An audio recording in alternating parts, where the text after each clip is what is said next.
ایک ایسا انسان جو نبی نہیں ہوگا مگر اپنے آپ کو خدا کہلوائے گا۔ ایک ایسی آنکھ والا جس کی پیشانی پر کافر لکھا ہوگا۔ ایک ایسا فتنے باز جو آسمان سے بارش برسائے گا، زمین سے خزانے نکلوائے گا۔ اور ایک ایسا قیدی جو ابھی بھی دنیا کے کسی نامعلوم جزیرے میں زنجیروں میں جکڑا ہوا ہے۔ جی ہاں، ہم بات کر رہے ہیں دجال کی۔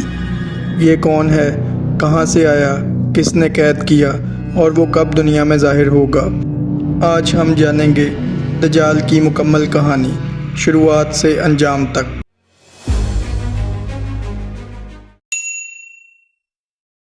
ناظرین، دجال کا ذکر دنیا کے 3 بڑے مذاہب میں ملتا ہے، یہودیت، عیسائیت اور اسلام، لیکن سب سے زیادہ اور واضح تفصیل اسلام نے دی ہے۔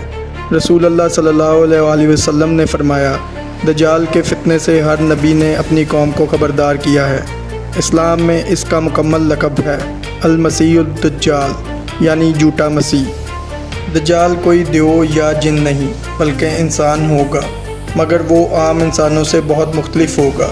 اس کا قد لمبا ہوگا، گھنگریالے بال ہوں گے، اس کی ایک آنکھ خراب ہوگی، پیشانی پر کاف رے یعنی کافر لکھا ہوگا، ہاتھ پاؤں زنجیروں جیسے ہوں گے۔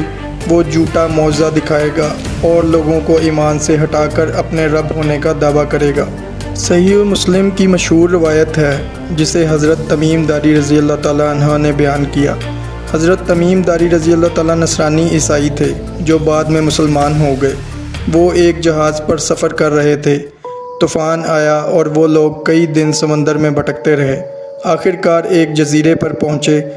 وہاں انہوں نے ایک عجیب الخلقت مخلوق دیکھی جسے حدیث میں الجساسہ کہا گیا ہے، ایک بالوں سے بھرا جانور الجساسہ۔ وہ انہیں ایک غار میں لے گیا۔ وہاں ایک عجیب و غریب انسان زنجیروں میں بندھا ہوا تھا جس کا جسم بہت بڑا تھا، ہاتھ اور پاؤں زنجیروں میں جکڑے ہوئے تھے۔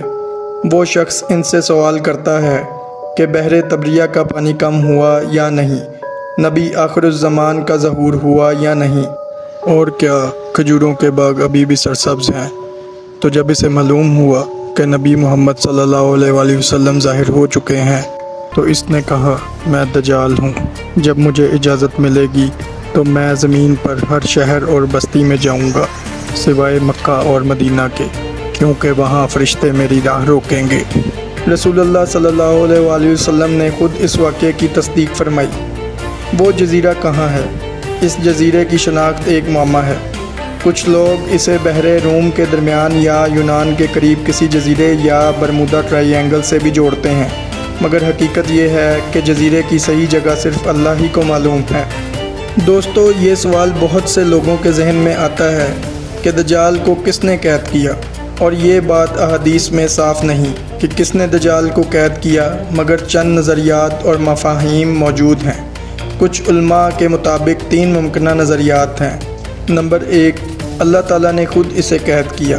اللہ تعالیٰ نے اسے ایک خاص وقت تک کے لیے قید کر دیا تاکہ وہ دنیا میں فتنہ نہ پھیلائے جب تک کہ اس کا وقت نہ آ جائے۔ جیسے ابلیس کو قیامت تک مہلت دی گئی، ویسے ہی دجال کے ظاہر ہونے کا وقت مقرر ہے۔ نمبر 2، فرشتوں نے اللہ کے حکم سے اسے باندھ رکھا ہے۔ کچھ علماء کی رائے ہے کہ اللہ کے حکم سے فرشتوں نے اسے ایک مخصوص مقام پر قید کر رکھا ہے۔ اس پر زنجیریں، پہرے اور قدرتی رکاوٹیں موجود ہیں۔ اور نمبر 3، ضعیف روایات میں ہے کہ حضرت سلیمان نے قید کیا تھا۔ بعض قصے کہانیوں میں ہے کہ حضرت سلیمان نے دجال کو قید کیا تھا، جیسا کہ انہوں نے جنات کو قابو میں رکھا، مگر یہ روایت صحیح اسلامی احادیث سے ثابت نہیں۔ اللہ نے انسانیت کو ایک آخری آزمائش سے بچانے کے لیے دجال کو قید کر رکھا ہے۔ جب زمین پر بدعمالیاں بڑھ جائیں گی، علم کم ہو جائے گا، ایمان کمزور ہو جائے گا، امام مہدی کا ظہور ہو چکا ہوگا، تب دجال کو آزاد کیا جائے گا۔ دوستو، دجال کو اس لیے قید کیا گیا کیونکہ اس کا فتنہ ناقابل تصور ہے۔ وہ ہزاروں کو گمراہ کر سکتا ہے۔ اس کے معجزے جھوٹ پر مبنی ہوں گے اور اس کا وقت ابھی نہیں آیا۔ ناظرین، دجال کے فتنوں کی فہرست بہت طویل ہے۔ یہ زمین کو حکم دے گا، سبزہ اگا دو، اور زمین اگا دے گی۔ آسمان سے بارش برسائے گا، خزانے اس کے پیچھے پیچھے چلیں گے، جنت اور دوزخ اس کے ساتھ ہوں گے۔ وہ مردوں کو زندہ کرنے جیسا منظر دکھائے گا، مگر اصل میں یہ شیطانی جادو ہوگا۔ لوگ اسے معبود سمجھنے لگیں گے۔ نبی کریم صلی اللہ علیہ وآلہ وسلم نے فرمایا، جس کا ایمان کمزور ہوگا وہ اس کے فتنے کا شکار بن جائے گا۔ دجال زمین کے ہر کونے میں جائے گا، دمشق، ایران، یمن، عراق، ہندوستان، مصر، لیکن صرف 2 ایسے شہر ہوں گے جہاں دجال نہیں جا سکے گا۔ نمبر 1 مکہ مکرمہ اور 2 مدینہ منورہ۔ فرشتے دجال کو وہاں داخل نہیں ہونے دیں گے۔ مدینہ کے دروازوں پر پہرا ہوگا۔ جب دجال کا فتنہ انتہا کو پہنچے گا تو حضرت عیسیٰ علیہ السلام آسمان سے نازل ہوں گے۔ ان کا نزول دمشق کے مشرق میں ایک سفید مینار کے پاس ہوگا۔ وہ نماز میں امام مہدی کے پیچھے شریک ہوں گے اور پھر دجال کا تعاقب کریں گے۔ باب لد، جسے لارڈ گیٹ کے نام سے جانا جاتا ہے، اور یہ موجودہ اسرائیل میں موجود ایک دروازہ ہے جہاں دجال کو قتل کیا جائے گا۔ حضرت عیسیٰ علیہ السلام دجال کو دیکھتے ہی فرمائیں گے، اے دشمن خدا، تیرا وقت ختم ہو چکا، اور وہ اپنے ہتھیار سے دجال کو قتل کر دیں گے۔ نبی کریم صلی اللہ علیہ وآلہ وسلم نے فرمایا، جو شخص دجال کا زمانہ پائے وہ سورہ کہف کی ابتدائی 10 آیات یاد کرے، یہ اس کے فتنے سے حفاظت کریں گی۔ بچوں کو ایمان، توحید اور سچائی کی تربیت دیں، جھوٹ، شہرت اور ظاہری فریب سے بچیں۔ ناظرین، دجال صرف ایک انسان نہیں، وہ فتنہ، آزمائش اور انتہا کا دھوکہ ہے۔ اگر ہم نے ایمان، علم اور سچائی کو نہ تھاما تو یہ فتنے ہمیں بہا لے جائیں گے۔ یاد رکھیں، دجال کی فتنہ انگیزی صرف ظاہری نہیں بلکہ سوشل میڈیا، نظریات اور خیالات کی شکل میں بھی ہمارے سامنے آ سکتی ہے۔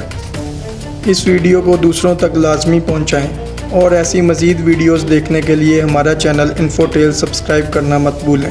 ملتے ہیں اگلی ویڈیو میں، تب تک اللہ حافظ۔